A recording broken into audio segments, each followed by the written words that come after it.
प्यारे बच्चों नमस्कार, कैसे हो आप सभी। मैं आशा करता हूं कि आप लोग बहुत ही अच्छे होंगे, स्वस्थ होंगे और आप सभी की पढ़ाई भी बहुत ही अच्छी चल रही होगी। बच्चा पार्टी आज का ये क्लास आप सभी बच्चों के लिए बहुत ही ज्यादा इम्पोर्टेंट है, क्योंकि आज के क्लास में हम लोग पढ़ने वाले हैं 12th क्लास के केमिस्ट्री का top 70 most important objective question. और ये सारे प्रश्न आपके बोर्ड एग्जाम के लिए बहुत ही ज्यादा इम्पोर्टेंट है। तो भाई मेरे आज के क्लास को बिल्कुल ध्यान से देखिएगा और आज के क्लास में दिए जाने वाले इन सारे प्रश्नों को आप लोग अच्छे से याद भी करते चलिएगा। ओके, चलिए फिर क्लास को स्टार्ट करते हैं। आप लोग भी हमारे साथ चैट सेक्शन में आंसर को लगाते चलिएगा और लास्ट में बताइएगा इस 70 ऑब्जेक्टिव में आप लोग सही कितना कर पाते हो। देखिए पहला नंबर सवाल आपके सामने है, आप लोग भी हमारे साथ आंसर को लगाते चलिएगा। देखिए पहला नंबर सवाल पूछा जा रहा है, पायरोलिग्नियस अम्ल में रहता है।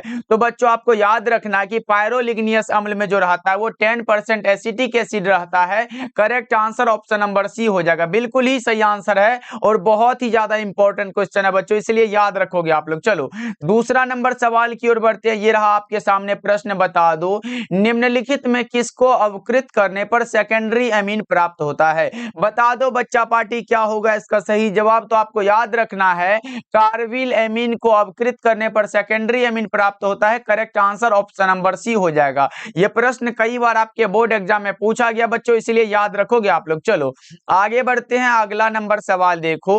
तीसरा नंबर सवाल ये रहा आपके सामने, बता दो C3H9N अणुसूत्र के द्वारा निम्नलिखित में किसे व्यक्त किया जाता है। तो बच्चों याद रखना इसके द्वारा प्राइमरी एमीन को भी व्यक्त किया जाता है, सेकेंडरी एमीन को भी और टर्शियरी एमीन यानी कि तीनों एमीन को व्यक्त होता है इसमें किया जाता है। तो करेक्ट आंसर कौन सा होगा, ऑप्शन नंबर डी हो जाएगा, इनमें से सभी। ओके चलो आगे बढ़ते हैं। मात्र 70 ऑब्जेक्टिव होगा इस क्लास में और सारा का सारा इंपॉर्टेंट होगा। देखिए फोर्थ नंबर सवाल पूछा जा रहा है, गन्ने की चीनी के जल अपघटन से निम्नलिखित में क्या मिलता है। क्या मिलता है भाई ये बता दो ना। ये मिलता है ग्लूकोज और fructose. Correct answer option number C हो जाएगा, याद रखोगे ना बच्चों। आगे बढ़ते हैं, अगला नंबर सवाल देखो। ये रहा आपके सामने, निम्नलिखित में कौन एल्डोल संघनन नहीं देता है। एल्डोल संघनन जो नहीं देता है उसका नाम है मेथनॉल। क्या है बच्चों, मेथनॉल यानी कि CH3OH होता है, याद रखोगे आप लोग। ऐसे कभी कभी फॉर्मूला भी दे दिया रहता है, तो ये सब चीजें आप लोग को याद होना चाहिए। ओके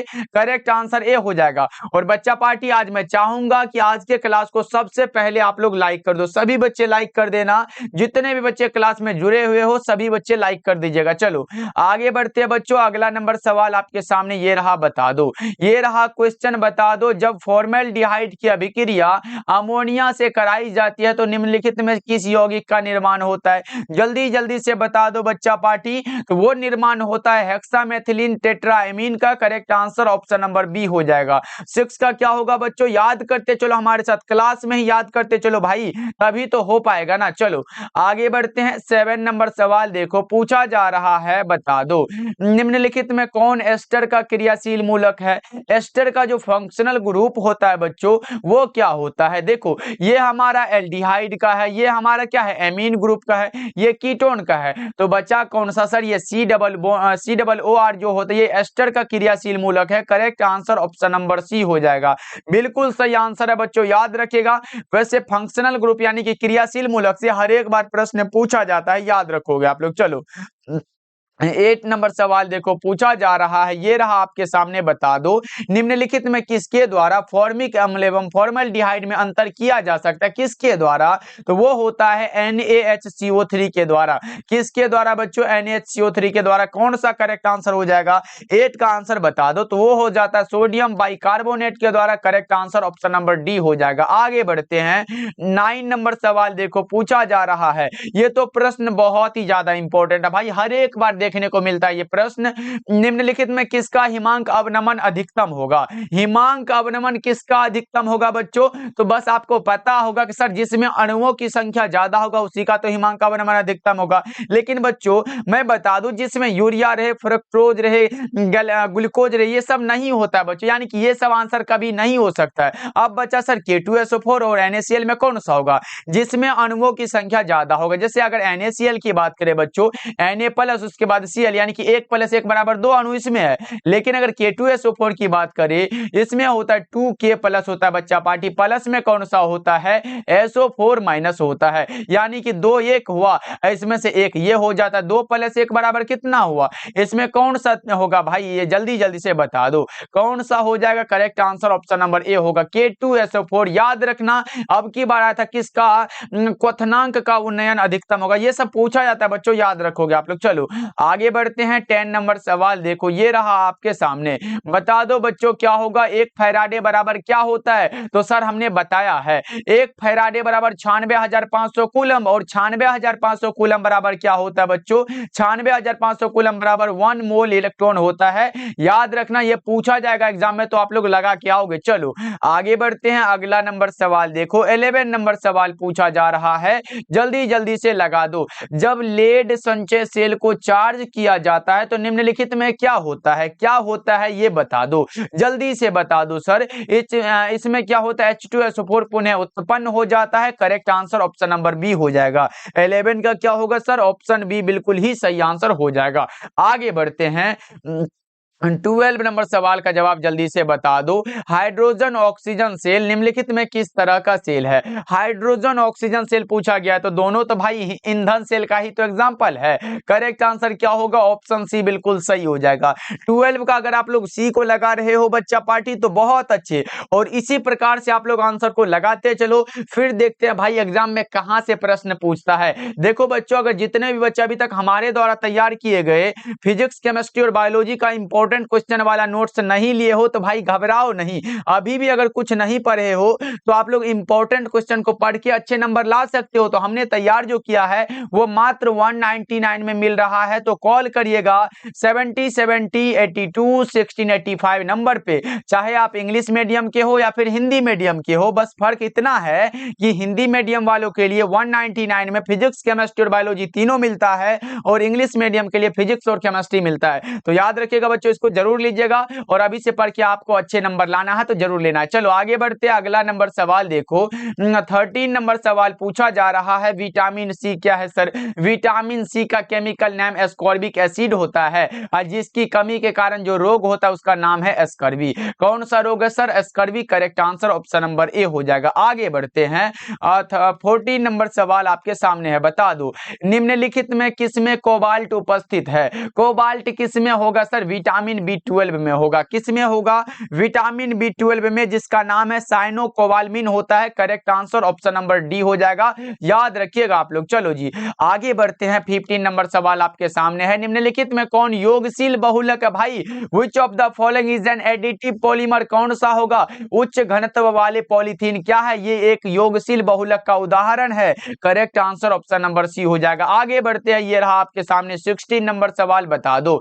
ये रहा, बता दो क्या होगा? F2C डबल बॉन्ड CF2, इसका नाम क्या है सर? बता देते तो अच्छा रहता। इसका नाम है टेट्राफ्लोरोएथिलीन होता है। निम्नलिखित में किसका एकलक है? एकलक यानी कि मोनोमर, यह किसका है? तो देखो टेफ्लॉन का एकलक हमारा क्या होता है? टेट्राफ्लोरोएथिलीन होता है, तो यही वाला तो होगा ना। 16 का ए वाला ऑप्शन बिल्कुल सही हो जाएगा। आगे बढ़ते हैं बच्चों। अगला नंबर सवाल देखो, पूछा जा रहा है क्लोरोक्वीन एक प्रकार का क्या है? एक प्रकार का एंटी मलेरियल होता है। सही जवाब ऑप्शन नंबर सी हो जाएगा। नेक्स्ट नंबर सवाल की ओर बढ़े तो हमारे सामने कुछ ऐसा प्रश्न आया, निम्नलिखित में कौन ब्रॉड स्पेक्ट्रम एंटीबायोटिक नहीं है? यहां पे नहीं पूछा गया बच्चों, जल्दी से लगा दो। अगर ब्रॉड स्पेक्ट्रम एंटीबायोटिक के एग्जांपल की बात करें तो वो होता है पेनिसिलिन होता है, टेट्रासाइक्लिन होता है, क्लोरोमाइसेटिन होता है। यही सब तो होता है बच्चा पार्टी। तो कौन सा होगा? ये सब तो उसी का एग्जांपल है। जो नहीं है वो इनमें से कोई नहीं, करेक्ट हो जाएगा। 18 नंबर सवाल का जवाब अगर आप लोग डी लगा रहे हो तो बहुत अच्छे। चलो आगे बढ़ते हैं। 19 नंबर सवाल देखो, निम्नलिखित में कौन गैमेक्सिन है? गैमेक्सिन की बात करें बच्चों तो कौन सा होगा ये बता दो। गैमेक्सिन कौन सा है बताओ बच्चों? वो होता है benzene hexachloride. Correct answer option number C हो जाएगा। याद रखिएगा बच्चों, ये सब प्रश्न पूछा गया आपके बोर्ड एग्जाम में। चलो आगे बढ़ते हैं। 20 नंबर सवाल देखो, सभी लिगेंड क्या होते हैं? सभी लिगेंड लेविस भस्म होते हैं। सही जवाब ऑप्शन बी हो जाएगा। ये सब बच्चा पार्टी आसान आसान प्रश्न है, अगर एग्जाम में आ गया ना तो भाई छोड़ के नहीं आना। ओके बच्चों, इसलिए बोल रहे हैं याद करते चलो क्लास में ही। चलो अगला नंबर सवाल देखो, 21 नंबर सवाल है, निम्नलिखित में किस जैव अणु का Mg एक प्रमुख संघटक है? Mg क्या है सर? मैग्नीशियम है। और इसमें किस में होता है? क्लोरोफिल में मैग्नीशियम पाया जाता है। Correct answer option number B हो जाएगा। 21 का क्या होगा सर? ऑप्शन बी हो जाएगा। बिल्कुल ही सही आंसर, याद रखिएगा आप लोग। चलो आगे बढ़ते हैं। 22 नंबर सवाल आपके सामने है, बता दो। ये रहा आपके सामने, निम्नलिखित में किस यौगिक का अग्निशामक में होता? बताओ ना कौन सा यौगिक है जिसका उपयोग अग्निशामक में होता? वो होता है कौन सा? Carbon tetrachloride. Correct answer option number A हो जाएगा। याद रहेगा बच्चा पार्टी। अगला नंबर सवाल देखो, और बच्चों क्लास को लाइक करते चलो। आप लोग भूल जाते हो लाइक करने के लिए, एक बार जल्दी जल्दी से लाइक वाले बटन को दबा दो भाई, तब मजा आता है पढ़ाने में और आप लोगों को पढ़ने में भी टेंशन मुक्त हो जाएगा। देखो ये रहा आपके सामने, मोनोहैलोजन व्युत्पन्न एल्कोहलिक KOH के साथ अभिक्रिया करके क्या देता है? एल्कीन देता है। Correct answer option number B हो जाएगा। अगला नंबर सवाल का जवाब जल्दी से बता दो। बताओ बच्चों क्या होगा? सल्फाइड अयस्कों का सांद्रण निम्नलिखित में किसके द्वारा होता है? सल्फाइड अयस्कों का जो सांद्रण होता है वो फेन उत्प्लावन विधि यानी कि फ्लोटेशन मेथड के द्वारा होता है। Correct answer option number C हो जाएगा बच्चों। ओके चलो जी आगे बढ़ते हैं। 25 नंबर सवाल ये रहा आपके सामने, बताओ बताओ बच्चा पार्टी क्या होगा? निम्नलिखित में कौन धातु का निष्कर्षण विद्युत विच्छेदन की क्रिया के द्वारा नहीं होता है? वो होता है लोहा। क्या होता है बच्चों? आयरन होता है। Correct answer option number D हो जाएगा। चलो आगे बढ़ते हैं। 26 नंबर सवाल पूछा जा रहा है, हूप की विधि के द्वारा निम्नलिखित में किस धातु का शोधन होता है? हूप विधि के द्वारा जो शोधन होता है वो किसका होता है? वो एल्यूमिनियम का होता है। किसका होता है सर? एल्यूमिनियम का होता है। Correct answer option number B हो जाएगा। अगला नंबर सवाल का जवाब आप लोग बताओगे, निम्नलिखित में कौन सबसे कम क्वथनांक वाली गैस है? ये तो भाई बहुत इंपॉर्टेंट है, याद रखना। सबसे कम क्वथनांक वाली गैस का नाम है हीलियम। क्या है सर? हीलियम है। Correct answer option number B हो जाएगा। और 28 नंबर सवाल की ओर बढ़े तो बच्चों हमारे सामने कुछ इस प्रकार का प्रश्न आ चुका है, निम्नलिखित में कौन सिर्फ एक ही ऑक्सी अम्ल बनाता है? उसका नाम है फ्लोरीन। क्या है बच्चों? फ्लोरीन। याद रखना। Correct answer option number A हो जाएगा। चलो आगे बढ़ते हैं। अगला नंबर सवाल का जवाब आप लोग बता दो। S8 में सल्फर की ऑक्सीकरण अवस्था क्या है? S8 में सल्फर की ऑक्सीकरण अवस्था क्या होगा भाई? इसे x मानो ना, x गुना 8 बराबर 0, इसीलिए 8x बराबर क्या होगा? 8x बराबर 0, इसीलिए आप x बराबर क्या होगा बच्चों? 0 हो जाएगा। Correct answer option number D होगा। गुना करने पर 0 से गुना करेंगे तो क्या होगा बच्चा पार्टी? 0 हो जाएगा। बचपन से पढ़ते आ रहे हैं तो क्या होगा? ऑप्शन डी बिल्कुल सही हो जाएगा। आगे बढ़ते हैं बच्चा पार्टी। अगला नंबर सवाल का जवाब बता दो। निम्नलिखित में कौन सबसे कम वाष्पशील है? सबसे कम वाष्पशील कौन सा होगा? वो हमारा H2S होता है। क्या बच्चों? 30 नंबर सवाल का जवाब सी वाला ऑप्शन बिल्कुल सही हो जाएगा। चलो आगे बढ़ते हैं। अगला नंबर सवाल है, अगला नंबर सवाल है, निम्नलिखित में कौन ऑक्सीकारक एवं अवकारक दोनों की तरह व्यवहार करता है? ऑक्सीकारक और अवकारक दोनों की तरह व्यवहार करता है, उसका नाम होता है सल्फर डाइऑक्साइड। क्या होता है बच्चों? Sulphur dioxide. 31 नंबर सवाल का जवाब बिल्कुल ही सही आंसर ऑप्शन सी हो जाएगा। चलो आगे बढ़ते हैं। अगला नंबर सवाल ये रहा आपके सामने, संक्रमण तत्वों का सामान्य इलेक्ट्रॉनिक विन्यास कितना होता है? जल्दी जल्दी से बता दो बच्चा पार्टी। संक्रमण तत्वों का जो सामान्य इलेक्ट्रॉनिक विन्यास होता है वो होता है n-1 और d पर पावर 1-10 होता है और ns1-2 होता है। Correct answer option number C हो जाएगा। बिल्कुल सही आंसर। अगला नंबर सवाल का जवाब जल्दी से बता दो।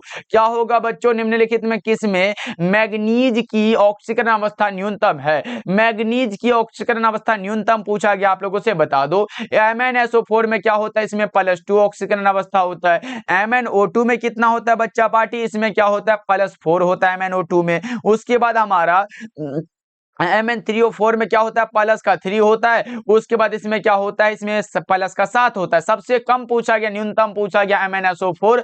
Correct answer option number A हो जाएगा। चलो 34 नंबर सवाल का जवाब जल्दी जल्दी से बता दो। घनाकार क्रिस्टल में ब्रेविस जालकों की संख्या कितनी होती है? और बच्चा पार्टी मैं उम्मीद करूंगा कि इस क्वेश्चन का आंसर आप लोग गलत नहीं लगाओगे, क्योंकि कई बार हमने बता दिया है। अगर सिर्फ ब्रेविस जालक पूछते, क्रिस्टल जालकों की संख्या पूछता तो 14 लगाते, उसके उसके बाद मूल क्रिस्टल तंत्रों की संख्या पूछता तो 7 लगाते, और घनाकार क्रिस्टल में ब्रेबेज जालकों की संख्या 3 होती है। Correct answer option number A हो जाएगा 34 का, याद रहेगा बच्चों। आगे बढ़ते हैं 35 नंबर सवाल का जवाब आप लोग बता दो। एक अष्टफलक रिक्ति निम्नलिखित में कितने गोलों से मिलकर घिरी होती है? भाई वो 6 गोलों से मिलकर बनी हुई है। Correct answer option number B हो जाएगा। चलो आगे बढ़ते हैं 36 नंबर सवाल का जवाब जल्दी जल्दी से बता दो, और ये भी प्रश्न आप लोग गलत नहीं करोगे। निम्नलिखित में किस प्रकार के क्रिस्टल में निम्नलिखित में किस प्रकार के दोष के कारण क्रिस्टल के घनत्व में कमी होती है? देखो बच्चों, हमने बताया है अगर क्रिस्टल के घनत्व में कमी आ रही है यानी कि शॉर्ट हो रहा है, वो हमारा शॉर्ट की डिफेक्ट होता है। और अगर क्रिस्टल का घनत्व अपरिवर्तित रहता, जो परिवर्तित नहीं होता, वो हमारा फ्रैंकल डिफेक्ट यानी कि ये क्रिस्टल जालक में ही फंस जाता है, तो ये हमारा फ्रैंकल डिफेक्ट हो जाता है। करेक्ट आंसर जो होगा अभी का सही जवाब ऑप्शन नंबर बी हो जाएगा, क्योंकि क्रिस्टल के घनत्व में कमी आ रही है। करेक्ट आंसर बी हो जाएगा बच्चों। चलो आगे बढ़ते हैं 37 नंबर सवाल का जवाब बता दो। निम्नलिखित में कौन फेरो चुंबकीय पदार्थ है? लोह चुंबकीय पूछा गया है, Fe3O4 क्या होगा? फेरोमैग्नेटिक हो जाएगा। सर ये जो है बेंजीन जो है ये हमारा प्रति चुंबकीय होता है, याद रहेगा बच्चा पार्टी, ये क्या होता है? ये प्रति चुंबकीय होता है। NaCl और O2 हमारा क्या होता है बच्चों? NaCl और O2 जो होता है ये अणुचुंबकीय होता है। ये सब याद रखोगे आप लोग, बहुत इंपॉर्टेंट है बच्चों। चलो आगे बढ़ते हैं, अगला नंबर सवाल का जवाब जल्दी जल्दी से बता दो। विलियन के अनुसंख्यक गुणधर्म का उदाहरण कौन सा है? तो बच्चों हमने क्या बताया था, विलियन का अनुसंख्यक गुणधर्म वह है जो विलियन में उपस्थित विलय के कणों की संख्या पर निर्भर करता है। कणों के आकार या प्रकृति से इसका कोई लेन देन नहीं है। और विलियन के अनुसंख्यक गुणधर्म मात्र 4 प्रकार के होते हैं: क्वथनांक का उन्नयन, हिमांक का अवनमन, प्रासरणी दाब और वाष्प दाब का आपेक्षिक अवनमन। कौन सा होगा क्वथनांक का उन्नयन? Correct answer option number C हो जाएगा। आगे बढ़ते हैं 39 नंबर सवाल का जवाब जल्दी से बता दो। घोलक के 1 kg में उपस्थित घुल्य के मोलों की संख्या को क्या कहते हैं? हमने बताया है प्रति केजी विलायक में घुले हुए विलय के मोलों की संख्या को मोललता कहते हैं बच्चों। और अगर प्रति लीटर विलियन में घुले हुए विलय के मोलों की संख्या को पूछे तब आप मोलरता लगा सकते हो। और आपको याद रखना है मोललता जो होता है ये ताप से बिल्कुल स्वतंत्र होता है, ताप इसे प्रभावित नहीं कर सकती है। Correct answer option number B हो जाएगा, याद रखना बच्चों, ये भी ऑब्जेक्टिव आया हुआ है आपके एग्जाम में। चलो आगे बढ़ते हैं 40 नंबर सवाल का जवाब जल्दी से बता दो। ये रहा आपके सामने वैसा घोल जो एक निश्चित ताप पर संयोजन में बिना किसी प्रकार के परिवर्तन के उबलता है, उसे क्या कहते हैं? उसे कहते हैं एजियोट्रॉपिक मिश्रण। क्या कहते हैं बच्चों? एजियोट्रॉपिक मिश्रण। 40 नंबर सवाल का जवाब करेक्ट आंसर ए हो जाएगा। कोई दिक्कत बच्चा पार्टी चैट सेक्शन में पूछते भी चलना, कोई भी अगर प्रॉब्लम हो तो। चलो आगे बढ़ते हैं 41 नंबर सवाल का जवाब बता दो। निम्नलिखित में कौन आयोडोफोम परीक्षण देता है? आयोडोफोम परीक्षण देने वाले का नाम क्या है बच्चों? जल्दी से बता दो। वो हमारा होता है आइसोप्रोपिल अल्कोहल। कौन सा ऑप्शन में दिया गया? Correct answer option number B होगा, CH3 होता है। सही जवाब ऑप्शन बी हो जाएगा। चलो आगे बढ़ते हैं 42 नंबर सवाल है आपके सामने। निम्नलिखित में कौन सा अल्कोहल का क्रियाशील मूलक है? भाई अल्कोहल में जो क्रियाशील मूलक उपस्थित होता है उसका नाम बताओ। ये अल्कोहल का है, ये एल्डिहाइड का है, उसके बाद ये हमारा कौन सा, ये कीटोन का है, और ये हमारा एमीन ग्रुप का है। तो कौन सा होगा? ऑप्शन ए वाला ऑप्शन बिल्कुल सही हो जाएगा। ओके बच्चों आगे बढ़ते हैं, ये रहा आपके सामने प्रश्न, बता दो। 43 नंबर सवाल है। निम्नलिखित में कौन सर्वाधिक अम्लीय है? सबसे अधिक जो अम्लीय होता है उसका नाम है एम क्लोरोफिनोल। क्या होता है बच्चों? M chlorophenol. Correct answer option number C हो जाएगा। और अगले नंबर सवाल की ओर बढ़े तो हमारे सामने प्रश्न आ चुका है, प्राइमरी अल्कोहल का उत्प्रेरक निर्जलीकरण से क्या होता है? जल्दी से बता दो। अगर प्राइमरी अल्कोहल का उत्प्रेरक निर्जलीकरण से निकलता हो, जैसे ROH लिखे, इसका अगर ऑक्सीकरण कराते हैं बच्चों, ऑक्सीकरण कराते हैं तो यह हमारा क्या मिलता है? RCHO मिलता है। उसके बाद फिर इसका भी ऑक्सीकरण कराते हैं ना बच्चा पाठी, इसमें हमारा RCOOH मिलता है। देखो अगर बच्चों आपसे पूछे एक एल्डिहाइड के ऑक्सीकरण से क्या मिलता है, एक एल्डिहाइड के ऑक्सीकरण से क्या मिलता है बच्चों? ये हमारा कार्बोक्सिलिक एसिड मिलता है। क्या मिलता है बच्चों? कार्बोक्सिलिक एसिड मिलता है। लेकिन अगर ये अल्कोहल के ऑक्सीकरण से पूछे तो वो हमारा एल्डिहाइड मिलता है। Correct answer option number D होगा। देख रहे हो यहां से 2 प्रश्न आपके एग्जाम में पूछा गया। पहले पूछा गया था कि एक एक एल्डिहाइड के ऑक्सीकरण से क्या मिलता है, ये हमारा कार्बोक्सिलिक एसिड मिलता है बच्चों, याद रखोगे। कौन सा ऑप्शन हो जाएगा, ऑप्शन नंबर डी वाला ऑप्शन सही हो जाएगा। चलो आगे बढ़ते हैं, 45 नंबर सवाल आपके सामने है, बता दो अधिकांश अभिक्रियाओं के लिए ताप गुणांक का मान निम्नलिखित में किसके बीच में रहता है, 2 और 3 के बीच रहता है। करेक्ट आंसर ए हो जाएगा। ओके बच्चों आगे बढ़ते हैं, 46 नंबर सवाल का जवाब बताओगे आप लोग।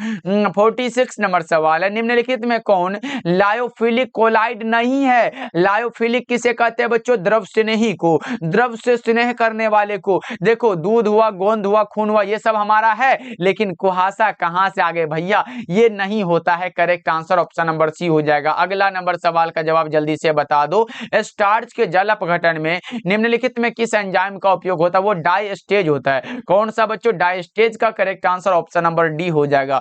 ओके चलो आगे बढ़ते हैं, नेक्स्ट नंबर सवाल का जवाब जल्दी से बता दो, किसी रासायनिक अभिक्रिया की दर क्या होती है। किसी भी रासायनिक अभिक्रिया की दर समय के साथ क्या होती है, डिक्रीज होती है, घट जाती है बच्चों। सही जवाब ऑप्शन नंबर बी हो जाएगा। कोई दिक्कत बच्चा पार्टी चैट सेक्शन में पूछते चलना, और जो भी प्रश्न का आंसर आ रहा है तो चैट सेक्शन में लगाते भी चलना। चलो आगे बढ़ते हैं, 49 नंबर सवाल आपके सामने है, रासायनिक अधिशोषण की दर क्या होती है। और बच्चों अगर आप हमसे डेली क्लास करना चाहते हो तो शाम के 6 बजे, कब बच्चा पार्टी, शाम के 6 बजे, और एक बार जो होता है क्लास वो शाम के 8 बजे, ये 2 क्लास होता है, डेली होता है बच्चों। इसलिए सारे बच्चे सब्सक्राइब कर लीजिएगा अगर आप लोग पहली बार हमारे साथ जुड़ रहे हो तो। देखो ये पूछा जा रहा है रासायनिक अधिशोषण की दर क्या होती है, वहां पे था किसी अभिक्रिया के पश्चात रासायनिक अधिशोषण ऊर्जा क्या होती है, रासायनिक अभिक्रिया वाला पूछा गया था, लेकिन यहाँ है रासायनिक अधिशोषण की दर क्या होती है, दाब बढ़ने पर बढ़ती है। अगर आप लोग क्या करोगे, दाब को इंक्रीज करोगे बच्चा पार्टी, ये हमारा रासायनिक अधिशोषण भी क्या होगा,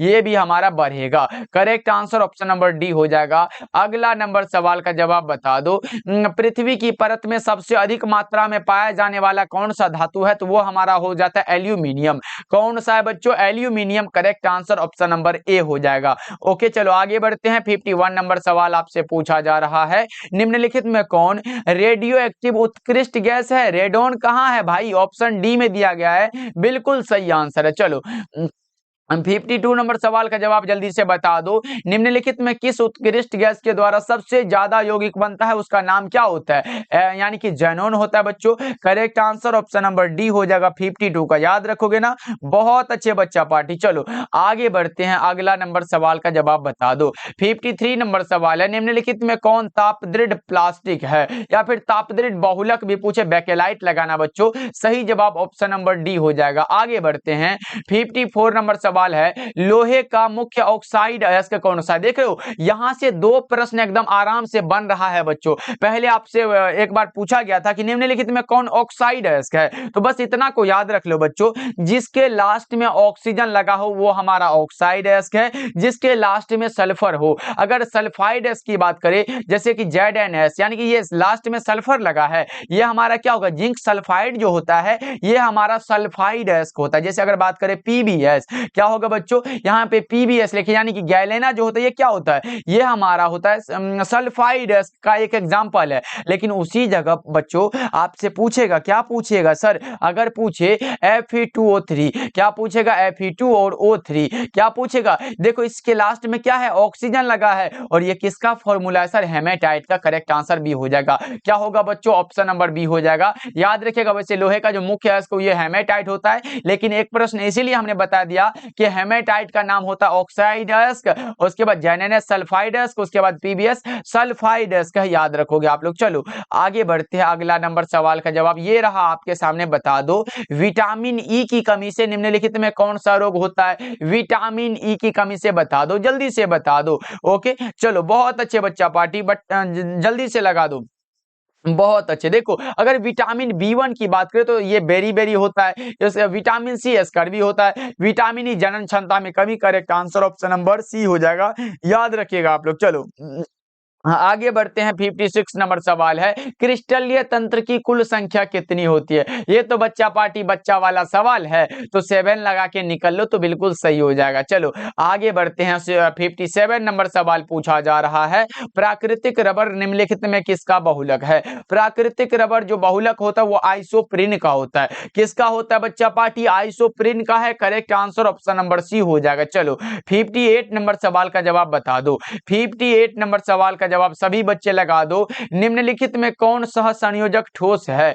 बता दो सहसंयोजक ठोस कौन सा होगा बच्चों? वो हमारा हो जाता है हीरा हुआ, ग्रेफाइट हुआ, क्वार्ज हुआ। ये सब क्या है सर? ये हमारा कोवैलेंट क्रिस्टल का एक एग्जांपल है। Correct answer option number B हो जाएगा। चलो आगे बढ़ते हैं। 59 नंबर सवाल आपके सामने है, ये रहा बच्चों, जल्दी जल्दी से लगा दो। ये तो बहुत इंपॉर्टेंट है। NaCl यानी कि सोडियम क्लोराइड के जलीय घोल के वैद्युत अपघटन से कैथोड पर निम्नलिखित में कौन मुक्त होता है? देखो अगर बच्चों हम बात करें कैथोड, क्या बात करें बच्चों? कैथोड करें या फिर एनोड की बात करें? कैथोड पर जो होता है बच्चों वो हमारा अवकरण की क्रिया होता है। उसके बाद एनोड पर क्या होता है बच्चा पार्टी? ये भी याद रखो, बहुत इंपॉर्टेंट है। एनोड पर हमारा ऑक्सीकरण होता है। एनोड पर जो हमारा कैथोड पर जो मुक्त होता है वो सोडियम धातु मुक्त होता है। उसके बाद हमारा एनोड पर जो होता है ये क्लोरीन गैस मुक्त होती है। तो बता दो कौन सा होगा बच्चा पार्टी? अगर ये कैथोड का बात हो रहा है तो इसमें सोडियम वाला होगा। करेक्ट आंसर बी हो जाएगा बच्चा पार्टी।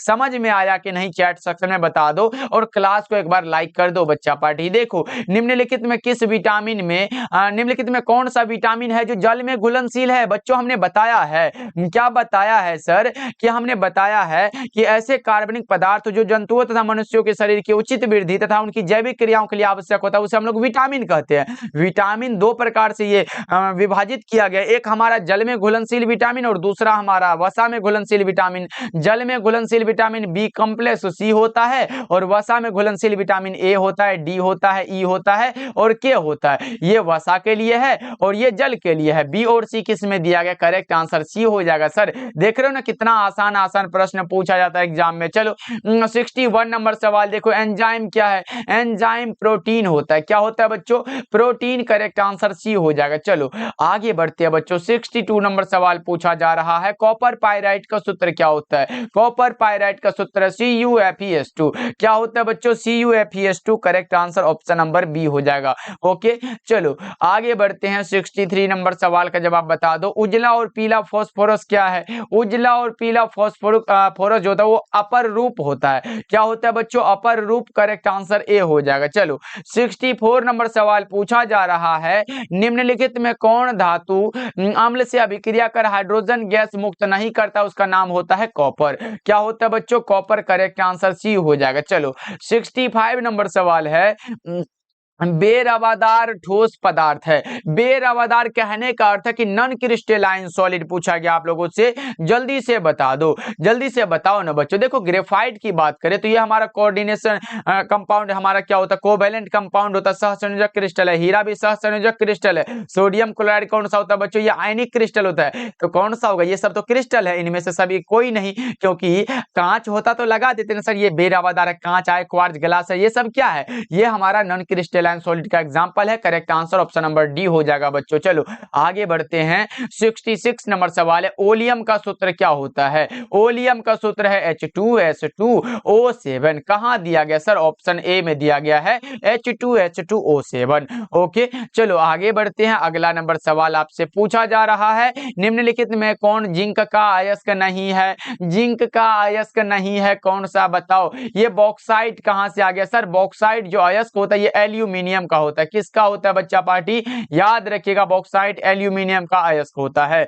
ओके चलो आगे बढ़ते हैं। 68 नंबर सवाल का जवाब जल्दी से बता दो, वाटिया भट्टी में निम्नलिखित में किस ऑक्साइड का ऑप्शन होता है? आयरन के ऑक्साइड का। करेक्ट आंसर ए हो जाएगा। चलो आगे बढ़ते हैं। 69 नंबर सवाल का जवाब जल्दी से बता दो, नाइट्रोजन और ऑक्सीजन क्या है? नाइट्रोजन पूछे, ऑक्सीजन पूछे, ये दोनों अधातु है। क्या बच्चों? अधातु। करेक्ट आंसर बी हो जाएगा। अगला नंबर सवाल और आज के क्लास का लास्ट सवाल आपके सामने है और मैं उम्मीद करूंगा कि इसका आंसर आप लोग सही लगा दो। क्या होगा बच्चों? सुक्रोज का सूत्र क्या होता है? सुक्रोज का सूत्र बता दो। C12H22O11। Correct answer option number B हो जाएगा। अब एक बार ग्लूकोज का जो है आप लोगों के लिए HW में रहा कि ग्लूकोज का आप लोग जल्दी जल्दी से क्या करोगे? ग्लूकोज का सूत्र आप लोग जल्दी से कमेंट करके सारे बच्चे बता दोगे। और बच्चा पार्टी आप बता दो कमेंट करके कि इस 70 ऑब्जेक्टिव में आप लोग सही कितना कर पाए हो और आज का क्लास कैसा लगा, ये तो भाई कमेंट कर देना। अगर आप लोग कमेंट करते हो ना भाई, अगला क्लास एकदम वो उससे भी तूफान वाला लाने की कोशिश करते हैं हम। इसलिए सारे बच्चे एकदम कमेंट करना कि हमारा क्लास कैसा लगता है। हम चाहते हैं कि सारे बच्चे आज कमेंट करेंगे। ओके बच्चों, और अपने दोस्तों के पास शेयर कर दीजिएगा। मिलते हैं फिर अगले क्लास में। और हाँ, जितने भी बच्चे नोट से लेना चाहते हैं ना भाई, मैं उम्मीद करूंगा कि बहुत सारे बच्चे ऐसे हैं जो कम से कम 2-3 हजार बच्चे ले चुके हैं। और ये जितने भी बच्चे ले चुके हैं ना भाई, उसे पढ़ लो, एग्जाम तक में खत्म कर लेना है। और जो बच्चे लेना चाहते हो तो मात्र 199 भाई, कोई बड़ा चार्ज नहीं रखा गया है। कॉल करिएगा 7070 82 16 85 नंबर पे, आपको तुरंत PDF मिल जाएगा। आप हमें बोलिएगा कि सर हमें फिजिक्स, केमिस्ट्री और बायोलॉजी के इंपॉर्टेंट क्वेश्चन वाला नोट्स 199 वाला चाहिए, आपको तुरंत मिल जाएगा बच्चों। ओके बच्चों, मिलते हैं फिर अगले क्लास में। आप लोग अपना ध्यान रखिएगा, क्लास को लाइक कर दीजिएगा। मिलते हैं फिर अगले क्लास में।